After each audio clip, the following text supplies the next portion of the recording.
Ce sont des athlètes de très haut niveau qui se mobilisent pour l'environnement. Les invités de ce journal sont Arnaud Assoumani, quintuple médaillé paralympique en saut en longueur, recordman du monde et en préparation pour les Jeux de Paris en 2024, et Mathieu Navillot, skieur freeride, président aussi de l'association Une bouteille à la mer. Bonjour, merci à tous les deux d'être sur le plateau de TV5 Monde.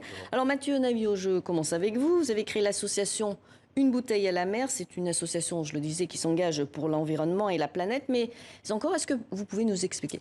Alors c'est une association qui traite de sensibilisation au respect de l'environnement à travers le sport, parce que nous c'est ce qu'on sait faire. On est sportif et c'était notre levier, l'image et le sport, et donner la parole à des sportifs concernant le respect de l'environnement. Ça a commencé avec les sports outdoor dont je suis issu, et puis ça s'étend grâce aux copains à plein d'autres sports. Et voilà, on utilise notre meilleur levier, et c'est l'image. Et quand elle est née quand, cette association? En quelle année? Alors on a fait une première action en 2019, je crois, qui était une action photo, donc avec une dizaine de sportifs outdoor.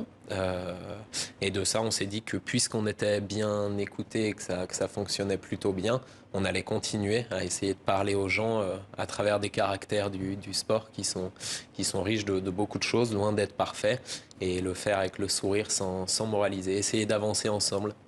Arnaud Assoumani, je me tourne vers vous. Alors pour vous, le sport et l'environnement, c'est un peu le même combat. Il y a cette notion d'effort collectif. Notion d'effort collectif et notion de solidarité. On est tous dans le même bateau pour le coup. C'est vrai que l'exposition de cette campagne est au village de la Transat Jacques Vabre au Havre.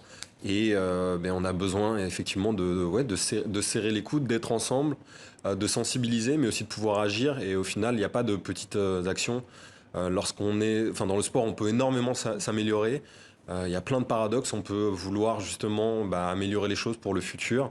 Et en même temps, on prend l'avion pour des compétitions internationales. Moi, je mangeais encore beaucoup de viande rouge, par exemple. Donc, il y a énormément de choses qu'on peut faire, chacun à notre niveau, pour progresser.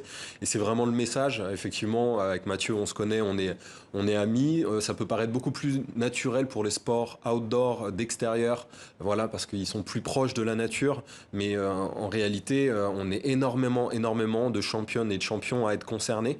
Et on a surtout envie de montrer l'exemple et de se dire, OK, en fait, on peut tous faire quelque chose en tout cas pour l'environnement. Alors je vous propose justement de regarder un extrait de votre campagne de sensibilisation, Mathieu Navillot, Des mains pour demain, qui réunit des athlètes venus de tous les horizons, et on se retrouve juste après. Des mains pour demain, c'est mettre ses mains au service de l'avenir sur la Terre. C'est le message qu'ont souhaité partager avec vous ces nombreuses personnalités du sport en participant à cette campagne bénévole. Chacun d'eux a la volonté d'agir à son niveau pour réduire son impact sur l'environnement. Que cela ait commencé hier ou démarré dès aujourd'hui, ils se rassemblent. Certains signent des pactes, d'autres soutiennent des associations, des fondations, des projets ou agissent au quotidien via des gestes simples. Tous progressent et avancent dans ce sens. Personne n'est parfait, mais chaque acte compte. Mathieu Navillot, pourquoi ce choix de main tendue? Quelle est la signification? La main, c'est l'outil. Mettre ses mains à disposition, c'est mettre ses mains au service de plein de petits gestes qui peuvent aider à faire mieux. Et voilà, c'était visuel. On a un photographe qui s'appelle Domder qui travaille beaucoup sur l'image, et lui, c'est un geste qui lui parlait beaucoup. Et donc, on est allé là-dessus, l'outil. Et vous, Arnaud Assoumani, est-ce que vous pensez que cela peut changer les mentalités, même chez les sportifs?